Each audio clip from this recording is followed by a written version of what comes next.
হাজী সাহেব ভাই বলুন, আরাফার ময়দানে হজে যখন গেছিলেন 9 জিলহিজ্জা, আরাফার ময়দানে উকুফ আরাফার ময়দানে কিছুক্ষণ অবস্থান করা হাজীদের জন্য ফরজ।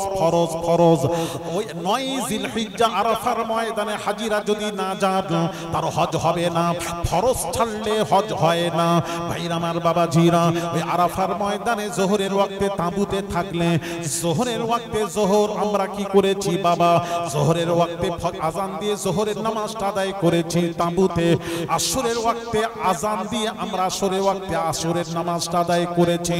আমি হাজী সাহেব ভাইকে এবার বলবো, ও হাজী সাহেব ভাই দয়া করে বলবেন, মাগরিবের নামাজটা 9 জিলহিজ্জা আরাফার দিনে, 9 জিলহিজ্জা আরাফার দিনে ওই মাগরিবের নামাজটা মাগরিবের ওয়াক্তে আরাফার ময়দানে পড়েছিলেন। তাহলে কোথায় পড়েছিলেন? মুজদালিফায়। খোলা ফাঁকা আসমানের নিচে, জমিনের উপরে খোলা ময়দানে মুজদালিফায়। জিজ্ঞেস করুন, খালি আপনি আমি নয়, যত হাজী সব কেউ মাগরিব পড়েনি। মাগরিবের ওয়াক্তে বার হয়ে চলে এসে কটায় মাগরিব পড়েছেন? ওখানে গিয়ে যেই ভালো গেছে, মানে এশার ওয়াক্ত, ওখানে যখন মাগরিব পড়ি তখন এশার ওয়াক্ত। হ্যাঁ, এইটাই। তাহলে এশার ওয়াক্তে হাজী সাহেব আমরা সব মাগরিব পড়েছি এশার ওয়াক্তে। আমার প্রশ্ন এখানে উত্তর দেবেন। কোরআন বলছে, আল্লাহ বলছেন, ইন্নাস সালাতা কানাত আলাল মুমিনিনা কিতাবাম মাওকুতা, নিশ্চয়ই নামাজ মুমিনদের উপর ফরজ করা হয়েছে নির্দিষ্ট সময়। যখন তখন নামাজ পড়া যাবে না, ওয়াক্তে নামাজ পড়তে হবে। তাহলে আমার প্রশ্ন হলো, কোরআন আল্লাহ যখন বলে দিয়েছেন, আল্লাহর আইন কোরআন সব জায়গায় মানলেন, ওই জায়গায় মাগরিবের নামাজটা আল্লাহর কোরআন অনুযায়ী আল্লাহর হুকুম মোতাবেক ওই জায়গায় মাগরিবের ওয়াক্তে মাগরিব না পড়ে মুজদালিফায় ইশার ওয়াক্তে ইশা পড়ার মানেটা কি বুঝতে হবে, জানতে হবে। কেন পড়লেন? আল্লাহর আইন মানলেন না কেন? আল্লাহর আইন ছিল ওয়াক্তে নামাজ পড়া, আল্লাহর আইন ছাড়লেন, ছেড়ে মাগরিবের ওয়াক্তে মাগরিবের নামাজটা ইশার ওয়াক্তে পড়লেন কেন? ইশার ওয়াক্তে তো মাগরিবের নামাজ হয় না, এটা আল্লাহর আইন। ওখানে পড়লেন কেন? পড়া হয় কেন? ওই কেন উত্তরটা দয়া করে দেবেন।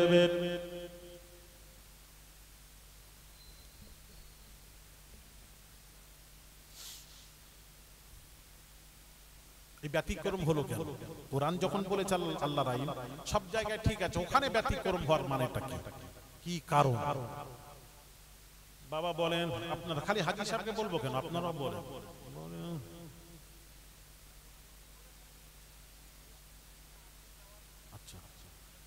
আচ্ছা, নবী পড়েছেন, ঠিক আছে, খুব ভালো। নবী পড়েছেন, নবী ওখানে মাগরিব পড়েননি, এশার ওয়াক্তে মাগরিব পড়েছেন মুজদালিফায়, ঠিক আছে। আমার কথাটা নয়, নবী বড় না আল্লাহ বড়? কথা বলে, আল্লাহর হুকুম আগে না নবীর হুকুম আগে? কথা বলো। আল্লাহর হুকুম, এটা তো বলি, চোখ কথা ফাইনাল হয়ে গেল। আল্লাহর হুকুম ছিল ওয়াক্তে নামাজ পড়া, এটা তো আল্লাহর হুকুম। আল্লাহর হুকুম যখন, নবী কি করেছেন? আমার তো নবী, হ্যাঁ, এই যে এক শ্রেণী আছে না, ডাইরেক্ট কি বলবো জানেন? আমার সামনে বলো না, আমি ফতোয়া দেব, ফতোয়া জোর গলায় বলছি, এই শোনা আলী আসগার, জোর গলায় বলছি, পড়াশোনা করি, কথা বলি। যদি নবীকে ছেড়ে যদি বলে নবীকে মানা যাবে না, নবী নয়, আমরা ডাইরেক্ট আল্লাহ। নবীকে প্রত্যেক কাজে নবীকে ছেড়ে যদি ডাইরেক্ট আল্লাহ বলে, আমি তাকে ফতোয়া দেব সে কাফের। দলিল আছে আমার কাছে, বসুন। কবে বসবেন? ডেট করুন।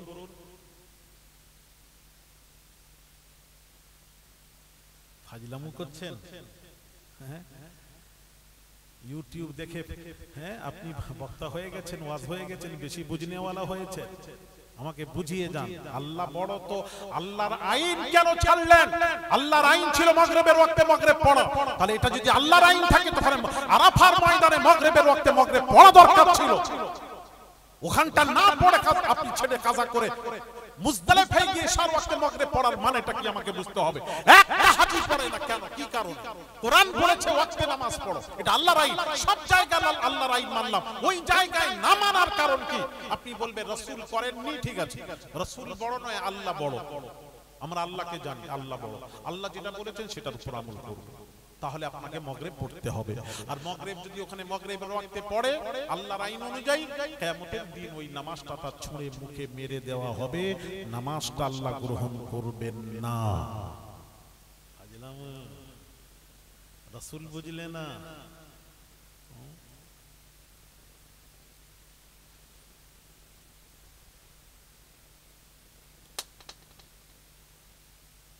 বাবা এখনকার দিনকাল খারাপ, এসব করনি বাবা।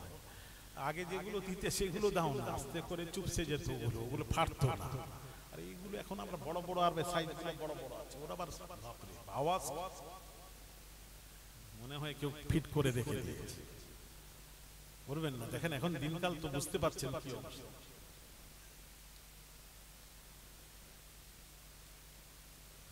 আমার ওয়াজ কি বুঝতে পারছেন না আপনারা? তাহলে বাপ আমার শুনেন, ছেলেরা, মা বোনেরা, আল্লাহ পাক বলছেন দুইজনের, আল্লাহ তার রাসূল, এই দুইজনের একজনের যদি আতাত করতে চাস, মানে আতাত মানে অনুসরণ করতে চাস, দুইজনের একজনের আতাত করতে চাস আল্লাহ তার রাসূলের, আল্লাহ বলছেন আতিউল্লাহ ওয়া আতিউর রাসূল, আমার আতাত কর, আমার রাসূলের কর, আল্লাহ বলেছেন। তো এখন আল্লাহ বলছেন এই দুইজনের একজনের যদি আতাত করতে চাস, এখন ওখানে গিয়ে পৌঁছে গেলাম আরাফার ময়দানে, পৌঁছে গিয়ে দেখছি, এখানে গিয়ে দেখছি নবী তো এখানে মাগরিবের ওয়াক্তে মাগরিব পড়েননি, নবী তো মুজদালিফায় ইশার ওয়াক্তে মাগরিব পড়েছেন। এখন আল্লাহর আইন যদি মানি মাগরিবের ওয়াক্তে মাগরিব পড়তে হবে, এটা আল্লাহর আইন, কোরআন, কোরআনের আইন। তাহলে কোরআনকে মানতে গেলে, আল্লাহকে মানতে গেলে তাহলে মাগরিবের ওয়াক্তে মাগরিব পড়তে হয়। আর মাগরিবের ওয়াক্তে মাগরিব পড়তে গেলে রাসূল ছেড়ে যায়। আর আল্লাহ বলছেন দুইজনের একজনের যদি আতাত করতে চাস তাহলে আমার রাসূলকে ছাড়বি না, আমাকে ছাড়, আমার রাসূলের আতাত কর। আল্লাহ রাসূলের করলে তুমি তো ছেড়ে যাচ্ছ, আল্লাহ বলছেন অসুবিধা নেই, আমি ছাড়ছি কোথায়? আমি তো আল্লাহ বলেছি মান ইউতিউর রাসূলা ফাকাদ আতা আল্লাহ, যে রাসূলের আতাত করলো সে আমি আল্লাহ আমারই আতাত করলো। রাসূলেরটা আমার হয়ে যায়, আমারটা রাসূলের হয়। ভালো করে বুঝবেন, আমারটা আমার আতাত করলে এটা ভাববি না যে রাসূলের হয়ে গেল। এটা আল্লাহ কোরআনে কোথাও বলেননি বাপের বেটা কোন মৌলবী থাকো, যদি আমাকে এক জায়গা থেকে কোরআন থেকে দেখিয়ে দাও কোরআনে, আমি তো চ্যালেঞ্জ করে যাচ্ছি পুরো বাংলাদেশ ভারতবর্ষ, আমার বার্তা পৌঁছে দিন তাদের কাছে। কোন মৌলবী যদি দেখিয়ে দেয় আল্লাহ বলেছেন 40 জায়গা আল্লাহ বলেছেন আমার আতাত কর, আতাতের ব্যাপারে এসেছে 40 জায়গা কোরআনে, তার মধ্যে 22 জায়গা আল্লাহ বলেছেন আমার কর, রাসূলের কর, আমার কর, রাসূলের কর। আর 18 জায়গা আল্লাহ বলেছেন আমার নয় রাসূলের কর, রাসূলেরটাই আমি আল্লাহ আমার করা হয়ে যায়।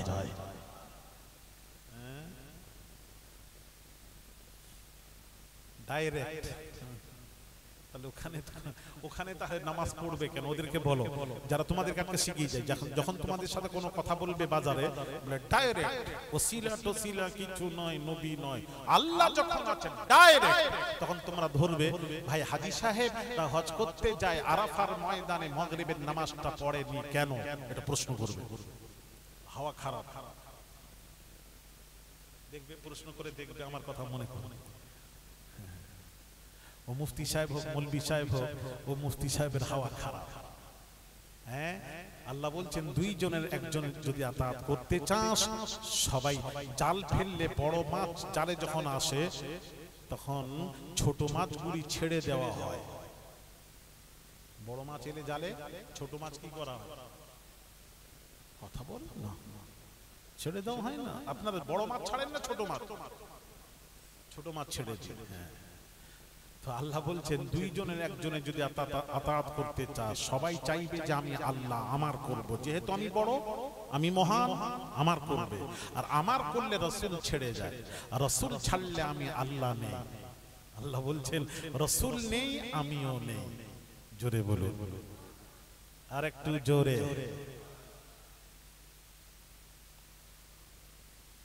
এই জন্য সাহাবীরা কিভাবে আতাত করেছেন জানেন? আল্লাহর কসম শোনা ভাইরা আমার বাবাজিরা, উসমান গনি রাদিয়াল্লাহু তাআলা আনহু স্বপ্ন দেখছেন, আল্লাহ স্বপ্ন দেখছেন দয়ার নবী রাহমাতুল লিল আলামিন মসজিদুন নববীতে ওয়াজ করছেন। এমন সময় বাবাজি এক মহিলা এসে বাবাজি মাথায় একটা বাবাজি খেজুর একটা ঝুড়িতে কিছু খেজুর নিয়ে এসে বললেন, ইয়া রাসূলুল্লাহ ইয়া হাবিবাল্লাহ হুজুর, এটা গাছের খেজুর, গ্রহণ করলে আমি খুশি হব। রাসূল গ্রহণ করলেন, মহিলা চলে গেল। এইবার বাবাজি ওই খেজুর থেকে বাবাজি উপস্থিত সাহাবীদের মাঝে নবী বন্টন শুরু করলেন। কাউকে একটা, কাউকে দুটো, কাউকে তিনটা দিচ্ছেন।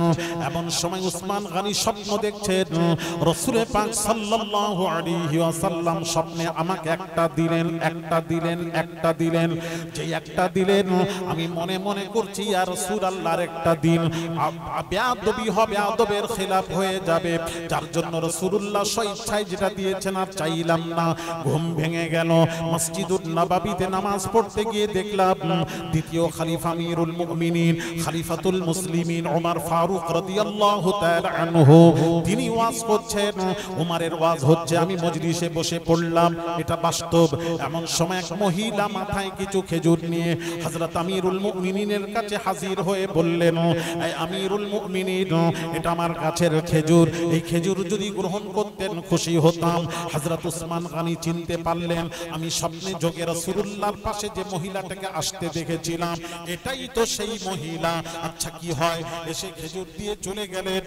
হযরত আমিরুল মুমিনিন খলিফাতুল মুসলিমিন ওমর ফারুক রাদিয়াল্লাহু তাআলা আনহু খেজুরগুলি বন্টন করছেন, কাউকে একটা, কাউকে দুটো, কাউকে তিনটা দিচ্ছেন।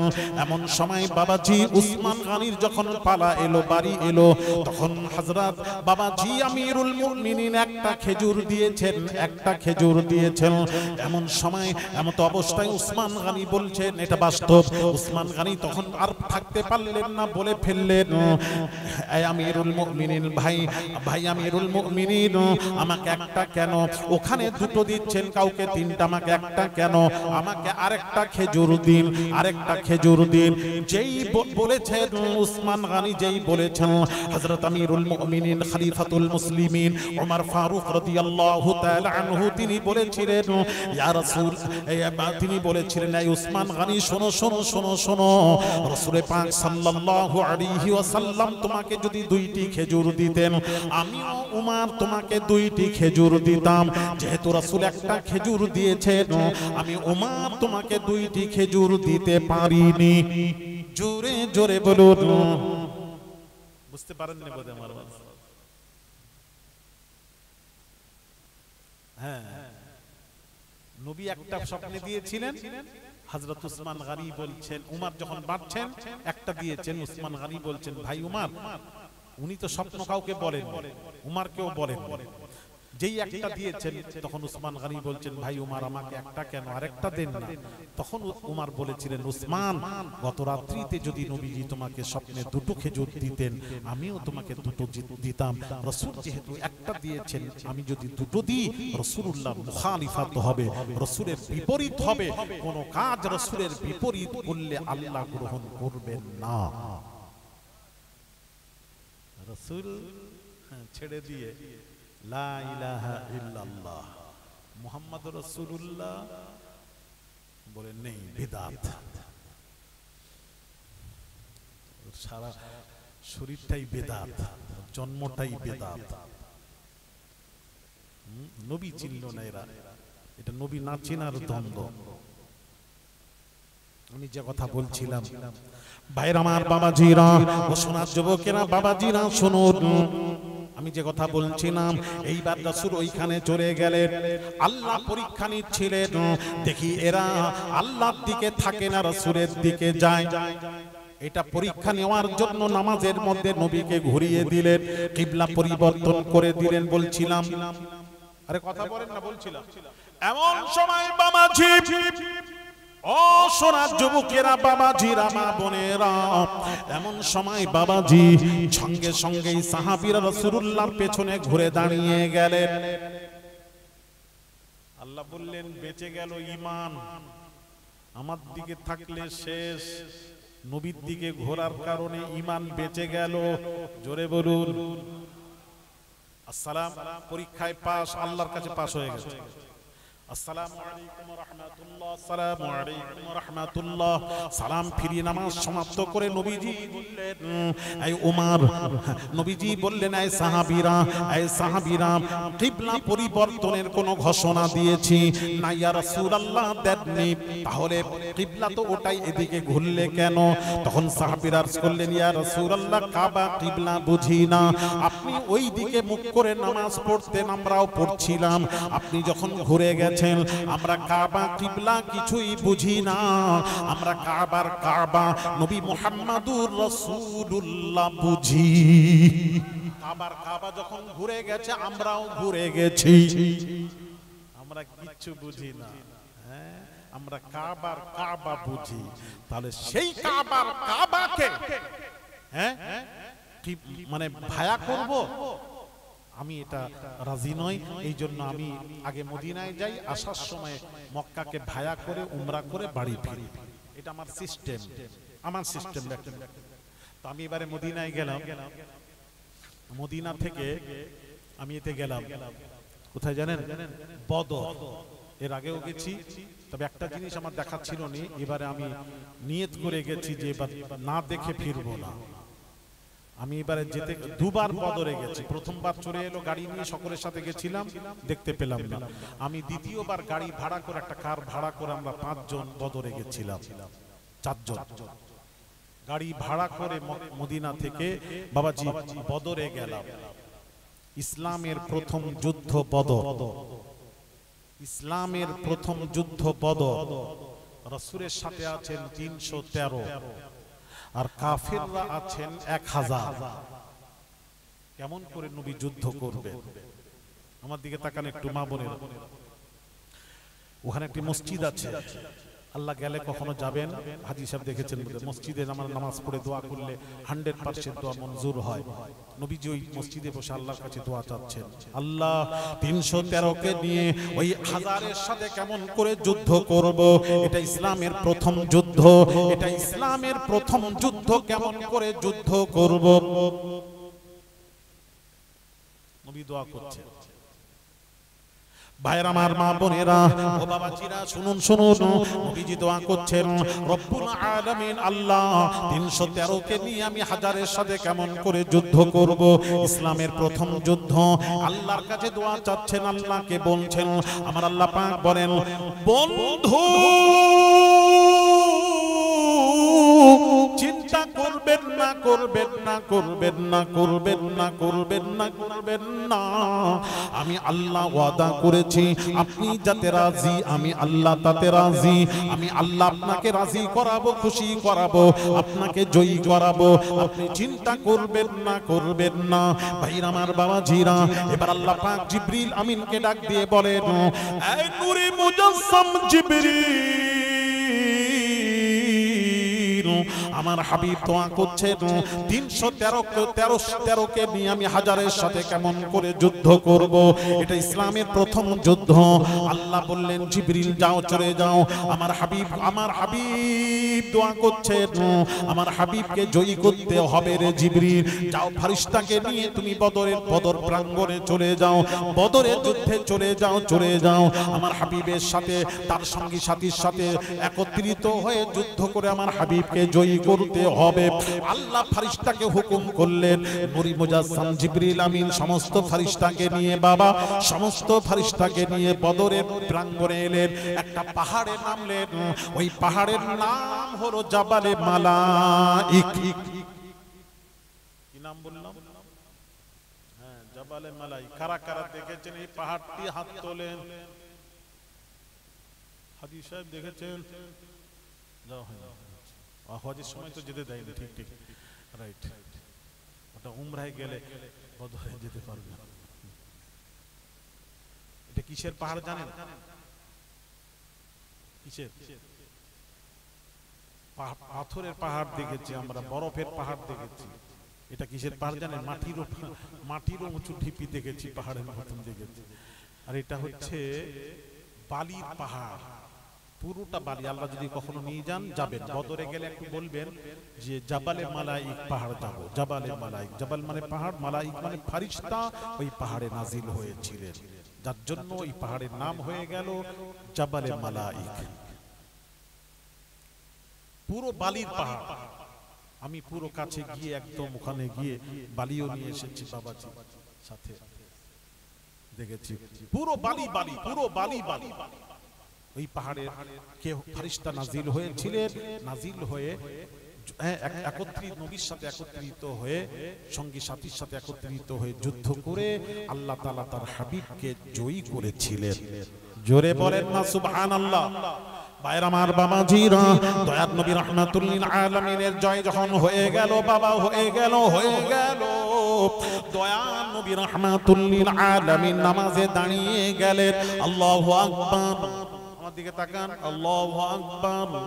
নবীজি নামাজে দাঁড়িয়ে গেছেন, ফেরেশতা নূরে মুজাসসাম জিবরিল আমিন চলে গেলেন। এমন সময় বাবাজি নবীজি নামাজ সালাম ফিরিয়ে নামাজ সমাপ্ত করলেন। আসসালামু আলাইকুম ওয়া রাহমাতুল্লাহ, আসসালামু আলাইকুম ওয়া রাহমাতুল্লাহ। সালাম ফিরিয়ে নামাজ সমাপ্ত করলেন। যেই নামাজ শেষ হয়ে গেল, ভালো করে ওয়াজ শুনবেন, নবীজির পেছনে যে সাহাবী দাঁড়িয়ে ছিলেন, নবীজির পেছনে যা সাহাবী আরজ করলেন, ইয়া রাসূলুল্লাহ, ইয়া হাবিবাল্লাহ, হুজুর আপনি নামাজে হাসছিলেন কেন? হাসার কারণটা জানতে চাই। ইয়া রাসূলুল্লাহ, আপনি নামাজে হাসছিলেন, হাসার কারণটা জানতে চাই। এখানে আমার প্রশ্ন, আপনাদের তো একটা প্রশ্ন মনে যাচ্ছে না, আমার এখানে প্রশ্ন, ইমামের পেছনে যে সরাসরি পেছনে থাকবে সে কখনো ইমামের হাসি দেখা তার পক্ষে সম্ভব নয়। তাহলে এখানে একটা প্রশ্ন হলো, নবীর পেছনের সাহাবী নবীকে বলছেন, ইয়া রাসূলুল্লাহ আপনি নামাজে হাসছিলেন, হাসার কারণটা জানতে চাই। নবীর পেছনের সাহাবী নবীর হাসিটা কি করে দেখেছিলেন? প্রশ্ন নাম্বার 1। প্রশ্ন নাম্বার 2, নামাজের মধ্যে নবীজি হাসছিলেন কেন? আমি মনে মনে করে এসেছি, এটা ভাব তোলাই গেলে এর উত্তরটা পাবো আমি, এটা আমি ভেবে এসেছি। যাক, আমি সময় দিচ্ছি, এখনই যদি কেউ পারেন তো বলেন আলহামদুলিল্লাহ, তাহলে আমি সময় দিচ্ছি সে জ্যৈষ্ঠ মাস পর্যন্ত।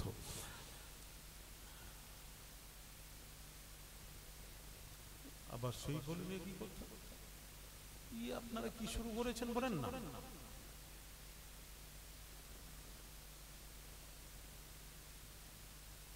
দুটোর মধ্যে একটা অন্তত আমাকে একটু আগান। বহু আস্ত শুনলেন,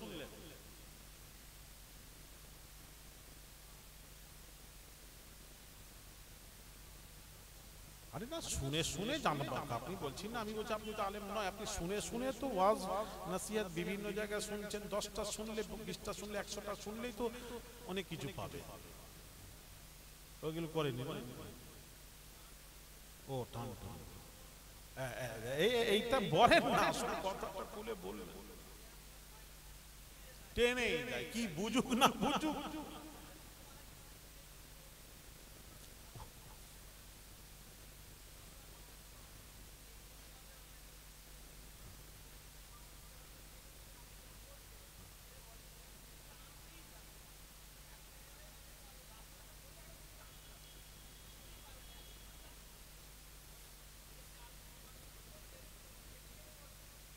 শোনা যাচ্ছে, বোঝা যাচ্ছে।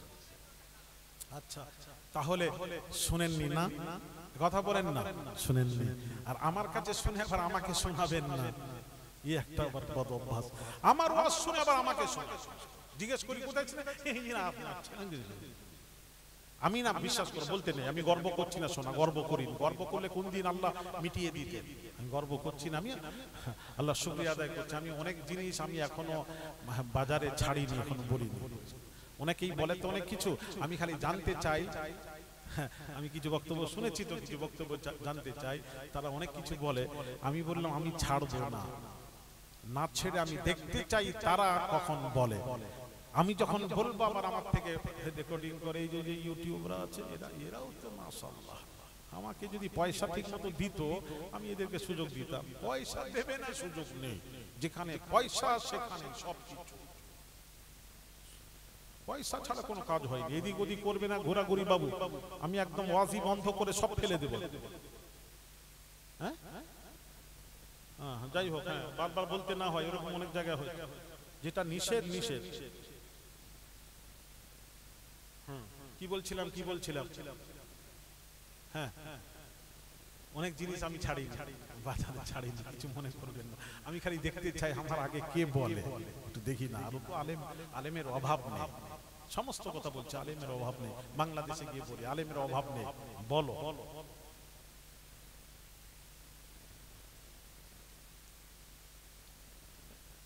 ভাইরা আমার, বাবাজিরা ও সোনার যুবকেরা, বাবাজিরা শুনুন, সব কিছু আছে, আপনাকে খুঁজতে হবে, তালাশ করতে হবে। বাবা পড়াশোনা করুন, গভীরে যান, তল দেশে যান। আগে বাবাজি বড় বড় ওই জ্বালায় পানি রাখা হতো, মাটির জ্বালা, আমরা জ্বালা বলতাম, আপনারা কি বলেন? বড় আগে মাটির জ্বালা, বড় বড় ড্রামের মতো বড় বড় হতো। ওই জ্বালার ভেতরে একটা লোটা মানে বদনা পড়ে গেছে। এই বাড়ির এক মহিলা, বৃদ্ধা মহিলা বলছে, বাবা আমার লোটাটা পড়ে গেছে, বাবা একটু তুলে দে না। সে কি করেছে, জ্বালায় হাত দিয়ে বলছে, বুড়িমা তোমার জ্বালার তলাই নেই। বুঝবেন, সে কি বলল, জ্বালার তলা নেই। ব্যাখ্যাটা ভুল বলেছে বাবাজি, তলা নেই নয়, তলা পর্যন্ত তার হাত যায় না। সে তো বলবে আমার হাত যাচ্ছে না, বুড়িমা তোমার লোটা তুলবো কি করে, এটাই তো ব্যাখ্যা। ও না করে কি বললো, ও বুড়িমা তোমার জ্বালার তলাই নেই, তলা নেই নয়, তলা পর্যন্ত হাত পৌঁছায় না। গভীরে সমুদ্রের তলদেশে যান, তবে মতি পাবেন। বাবা কথা ঠিক কিনা? ভাইরা আমার, বাবাজিরা ও সোনার যুবকেরা, মা বোনেরা একটু শুনবেন। গাবতলার বাজার বাবাজি এলাকাবাসী, মাঠপাড়ার বাবাজি এলাকাবাসী মা বোনেরা, বাবাজিরা শুনবেন। আল্লাহর নবী, দয়ার নবী, রাহমাতুল লিল আলামিন, আল্লাহর নবী নামাজে দাঁড়িয়েছিলেন, জিবরিল আমিন চলে গেলেন, আল্লাহর কাছে চলে গেলেন। বাবা আমার দিকে তাকান, আল্লাহর কাছে চলে গেলেন। আল্লাহ তাআলা আসমানের দরওয়াজা বন্ধ করে দিয়েছেন। সমস্ত দরওয়াজা বন্ধ করে আল্লাহ পাক বলেছিলেন, এই নূরে মুজাসসাম জিবরিল, আসার সময় আমার হাবিবের অনুমতি নিয়ে এসেছো, আসার সময় আমার হাবিবের পারমিশন নিয়ে এসেছো, আমার আসার সময় আমার হাবিবের ইজাজত নিয়ে এসেছো। হযরত নূরে মুজাসসাম জিবরিল আমিন বলেছিলেন, না আল্লাহ, আসার সময় তুমি তোমার যে কাজে পাঠিয়েছিলে, তোমার নবীর জয় হয়ে গেছে, আমাদের কাজ সমাপ্ত, কাজ শেষ, আমরা চলে এসেছি। আসার সময় তোমার নবীকে নামাজ পড়তে দেখে চলে এসেছি বলিনি, অনুমতি না নিয়ে চলে এসেছি। আমার আল্লাহ পাক ডাক দিয়ে বলেন, জিবরিল, ও নূরে মুজাসসাম জিবরিল, আমার হাবিবের পারমিশন ছাড়া, আমার হাবিবের অনুমতি ছাড়া আমি আল্লাহ আজকের আসমানের দরওয়াজা খুলছি না, খুলবো না। আরো জোরে,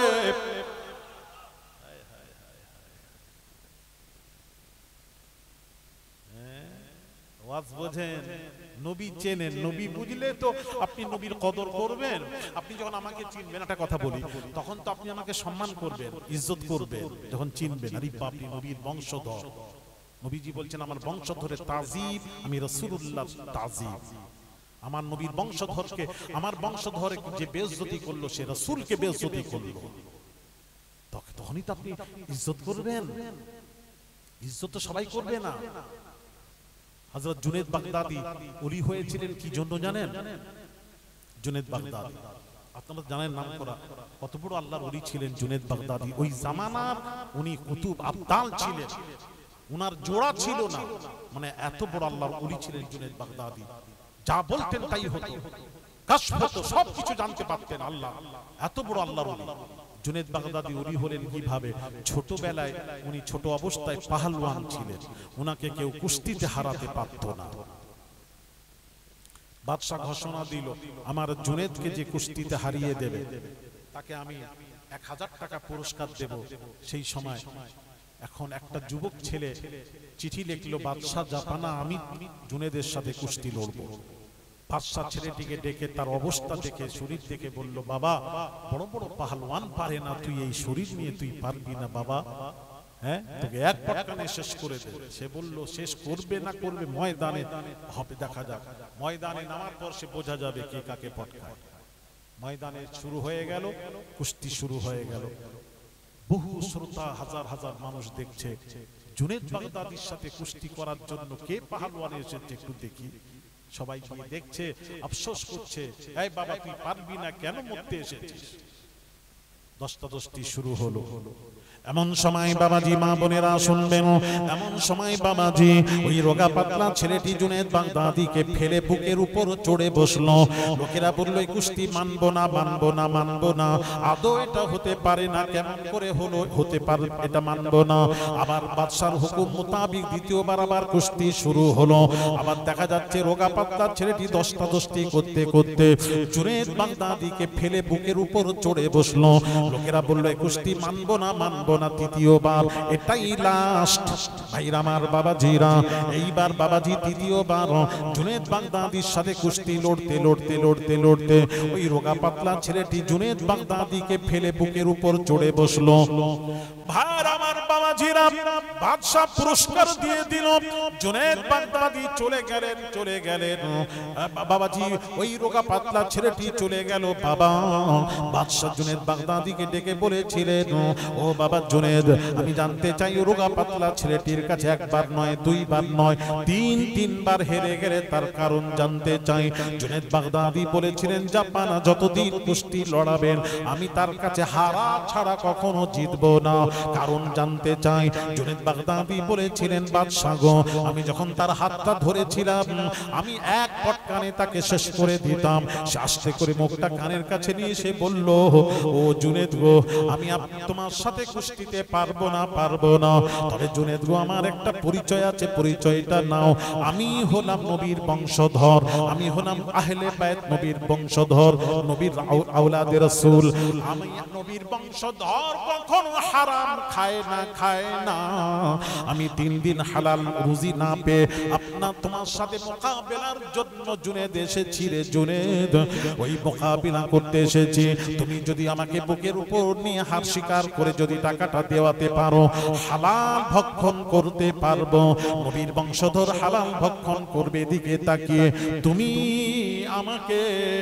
আমাকে হালাল রুজির ব্যবস্থাটা করে দাও। এই কথা যখন পরিচয়টা শুনলাম নবীর বংশধর, জুনেদ বাগদাদি বলছেন, জাপানা বাদশা শুনুন, শুনুন, ওই রাসূলের বংশধর নবীজি বলেছেন, আমার বংশধরের তাজিম করলো সে, আমি রাসূলুল্লাহ তাজিম করলো। আমার বংশের যে বাবাজি বেয়াদবি করলো সে রাসূলুল্লাহর সাথে বেয়াদবি করলো। সুতরাং আমি তাকে ফেলে বুকের উপর বসা মানে রাসূলুল্লাহর বুকের উপর বসার সমান হয়ে যাবে। জাপানা যা বাদশা শুনুন, শুনুন, ওই নবীর বংশধরের সাথে যতদিন বেঁচে থাকবো আপনি কুস্তি যদি লড়ান, আমি হারা ছাড়া নবীর বংশধরের কাছে হারা ছাড়া জিতবো না। ও বাবাজিরা, মা বোনেরা, ওই রাত্রিতে জুনেদ বাগদাদি স্বপ্ন দেখছেন। দয়ার নবী রাহমাতুল লিল আলামিন স্বপ্নে হাজির হয়ে বলেছিলেন, ও জুনেদ গো, আমার নবীর বংশধরের তাজিম করার কারণে আমি রাসূলুল্লাহ সন্তুষ্ট, আমি রাসূলুল্লাহ সন্তুষ্ট। ভাইরা আমার, বাবাজিরা, আমি রাসূলুল্লাহ সন্তুষ্ট, আমি রাসূলুল্লাহ সন্তুষ্ট। ভাইরা আমার, বাবাজিরা, আল্লাহর নবী স্বপ্নে বলছেন, জুনেদ গো, আমার বংশধরে তাজিম করার কারণে আল্লাহ সন্তুষ্ট হয়ে আল্লাহ তাআলা তোমার নামটা ওলির দফতরে লিপিবদ্ধ করে দিয়েছেন। জোরে জোরে বলুন। রডে একটা অ্যাড দেয়, দেখবেন, যে চেনে সেই কেনে, চিনলে তো কিনবেন। আপনি আমাকে ইজ্জত সম্মান কখন করবেন? যখন বুঝবেন নবীর বংশধর। ওরে বাপ রে, কার সাথে বেয়াদবি! চিনলে তো আপনি কদর করবেন, আমার নবীকে চিনলে তো কদর করবেন। আজ এরা নবীকে চিনেছে আমাদের মত।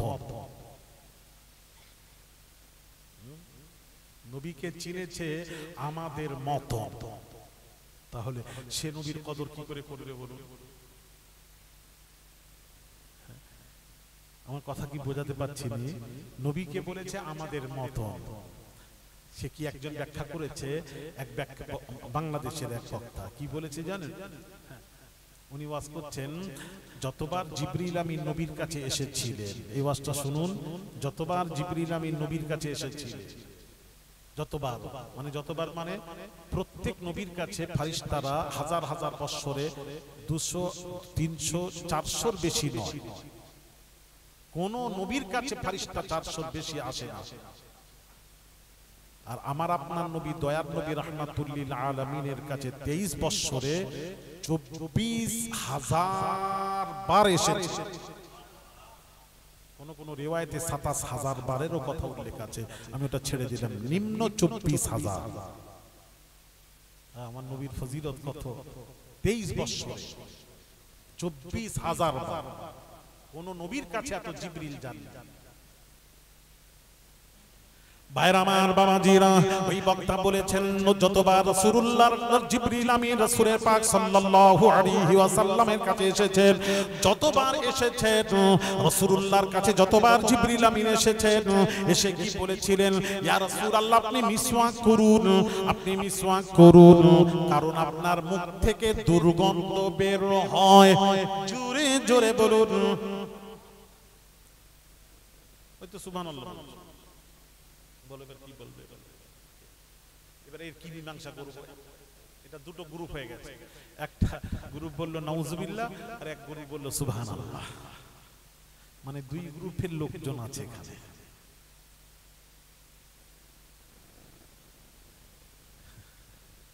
এই বাবা, এখানে নবীর মুখ থেকে দুর্গন্ধ বের হয়, এই জন্য নবীকে জিবরিল বলছেন বেশি করে মিসওয়াক করো। সুবহানাল্লাহ, তাই তো? কি হবে? সবাই বলছেন না কি হবে? বড় বক্তা বাংলাদেশ, এবার কি বলবেন বলুন?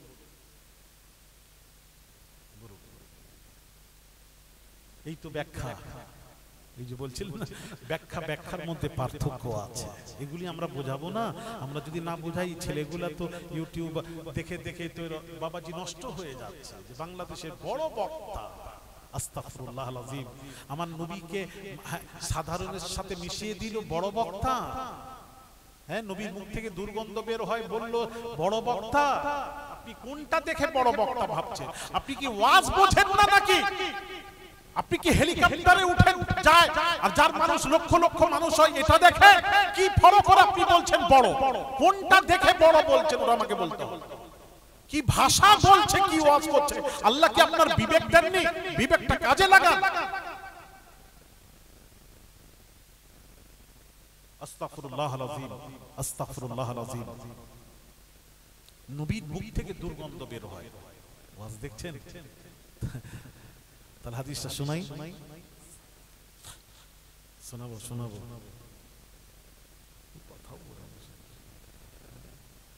আপনারা একদম ইয়ে হয়ে গেছে, একটু বলি না, শুনেন, টাকিদা ঠিক করেন না। শোনা জানি আমার ওয়াজ ভালো লাগছে না আপনাদের, আমি তো বুঝতে পারছি। ভালো লাগছে? আর কিছু বুঝতে পারছেন? তাহলে ওই যে চলে এসেছি যখন, আবার বুঝাবুঝির কি আছে? চলে যাচ্ছি আগে, তখন স্টপ করলেন না কেন?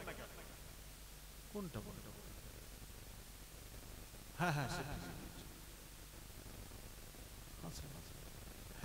চলে এসেছি তো, তখন কোথায় ছিলেন আপনি? না, তখন বললেন এই কথাটা, এখন বললেন, তখন কোথায় ছিলেন?